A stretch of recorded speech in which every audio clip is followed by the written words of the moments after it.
नमस्कार दोस्तों, आप सभी का स्वागत है आज के एक फिर न्यू कहानी में। आज की कहानी में दोस्तों हम लोग जानने वाले हैं एक राजा के 3 प्रश्न। ईश्वर एक है या अनेक है? ईश्वर क्या करता है और ईश्वर कैसे मिलता है? जी हाँ दोस्तों, आज की कहानी के माध्यम से समझने का प्रयास करेंगे, तो आप लोग वीडियो में अंत तक बने रहिएगा। और जो भी साथी पहली बार चैनल पर आए हैं, चैनल को सब्सक्राइब कर लीजिए, ऑल नोटिफिकेशन को ऑन कर लीजिए। चलिए दोस्तों, कहानी को शुरू करते हैं। एक बार की बात है, एक गांव में एक राजा रहा करता था। दोस्तों, वो राजा अपने मंत्री और पूरे प्रजा से परेशान था, क्योंकि उनके पास 3 ही प्रश्न थे कि ईश्वर एक है या अनेक है, ईश्वर क्या करता है और ईश्वर कैसे मिलता है। इसी प्रश्न को लेकर राजा सभी से पूछते रहते थे। एक बार भरे दरबार में उन्होंने यही तीनों प्रश्न मंत्री से पूछ दिया। मंत्री के पास कोई जवाब नहीं था, यानी लोग जवाब देते पर राजा को समझ नहीं आता, राजा को इसका सटीक जवाब नहीं मिलता। दोस्तों, हम लोग में से भी बहुत सारे ऐसे लोग हैं जिनको इन तीनों प्रश्नों का उत्तर का बेहद ज़रूरी है, यानी हम लोग भी कभी समझ नहीं पाते हैं। तो आज इस कहानी के माध्यम से इसका उत्तर आप लोग को भी मिल जाएगा, तो अंत तक जरूर सुनिएगा। कहानी में आगे बढ़ते हैं। दोस्तों, राजा बहुत नाखुश थे और वो पूरे राज दरबार सहित अलग राज्य के भी मंत्री से पूछ चुके थे, पर उनको कोई उर्दू, फारसी, कोई इंग्लिश में समझाता, पर उनको समझ नहीं आता। राजा नाराज हो गए और एक दिन राजा ने निर्णय लिया कि आज मैं इस प्रश्न का उत्तर खोज कर ही रहूँगा। और राजा जंगल भ्रमण के लिए निकल जाते हैं। राजा जंगल भ्रमण के लिए जा ही रहे थे, तब तक उन्हें रास्ते में एक साधु बाबा दिखाई देते हैं। साधु बाबा को देखकर राजा काफ़ी प्रसन्न होते हैं और सोचते हैं कि आज इन प्रश्नों का उत्तर मेरा लगता है कि मिल जाएगा।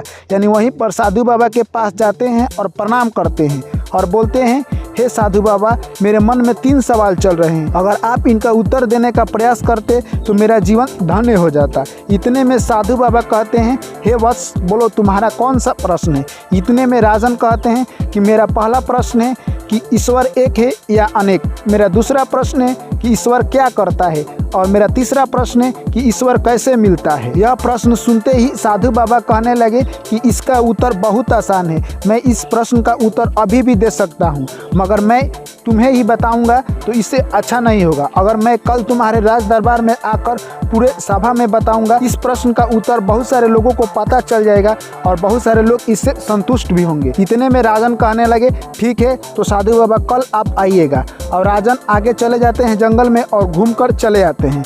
दोस्तों, जैसे ही अगले दिन हुआ, राज दरबार लगा और राज दरबार में काफ़ी लोग आए थे। देश विदेश के मंत्री भी आए थे और बहुत सारे राजा भी आए थे। वहाँ पर सभी लोग साधु बाबा के इंतजार कर रहे थे। साधु बाबा उतने ही देर में वहाँ पर पधारते हैं और उनका राजा भव्य स्वागत करते हैं। साधु बाबा कहते हैं कि आप मेरे लिए कोई तोशक और गद्दा ना बिछाए, आप मेरे लिए एक बोरा मंगा दीजिए और उसी पर मैं बैठूंगा। यानी आम भाषा में उसे हम चटाई कह सकते हैं। यानी साधु बाबा चटाई पर बैठ गए और पूरा राज दरबार लगा हुआ था। तभी राजन पूछते हैं कि मेरा 3 प्रश्न है और आज इन तीनों प्रश्नों का उत्तर साधु बाबा देंगे। पहला प्रश्न है, ईश्वर एक है या अनेक, और दूसरा प्रश्न है कि ईश्वर क्या करता है, और तीसरा प्रश्न है कि ईश्वर मिलता कैसे है।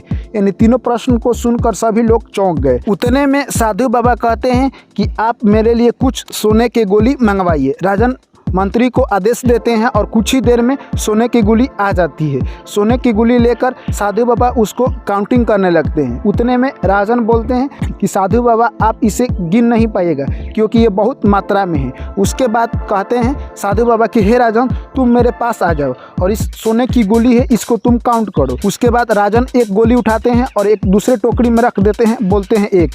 फिर दूसरी गोली उठाते हैं और रखते हैं, बोलते हैं 2। उतने में साधु बाबा कहते हैं 2 नहीं, तुम्हारे हाथ में कितना गोली है? 1 है।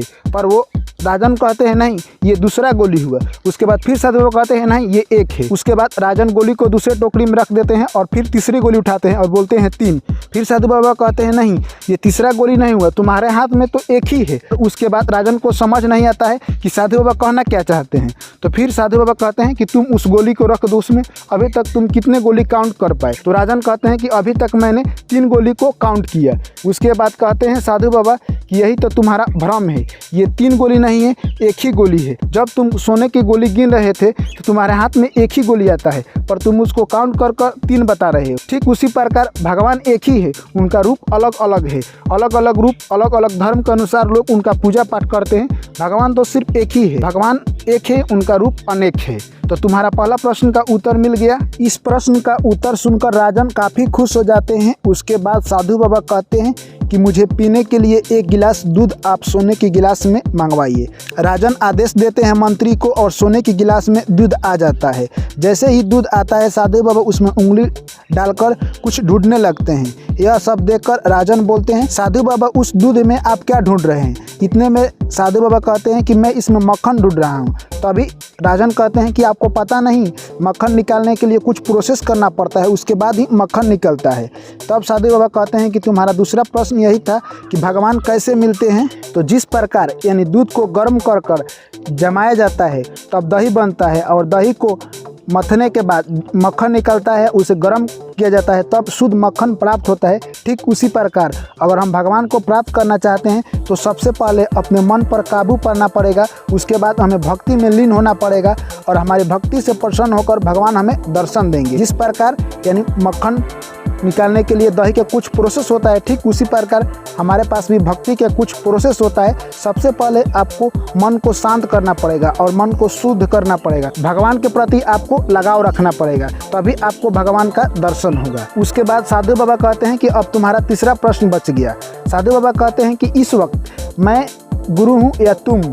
उतने में राजन कहते हैं कि इस वक्त हमारे प्रश्न का उत्तर आप ही दे रहे हैं, तो आप ही गुरु हुए। तो उसके बाद साधु बाबा कहते हैं कि आप उस सिंहासन पर से उतर जाइए और मुझे बैठने दीजिए। यह बात सुनकर राजन को थोड़ा देर के लिए बुरा लगा। फिर उसने सोचा कि साधु बाबा जो कह रहे हैं अच्छे ही कर रहे हैं। साधु बाबा जाकर सिंहासन पर बैठ जाते हैं और राजन उतर कर चटाई पर बैठ जाते हैं। उसके बाद साधु बाबा कहते हैं भगवान का यही काम है, यानी तुम्हारा तीसरा प्रश्न था कि भगवान क्या करते हैं। भगवान का यही काम है तुम्हारे जैसे राजा को रंक बनाना और हमारे जैसे रंक को राजा बनाना। भगवान का यही काम है। जिस तरह से अभी तुम राजा से रंक बन गए और मैं रंक से राजा बन गया, तो तुम्हारा तीनों प्रश्न का उत्तर मिल गया।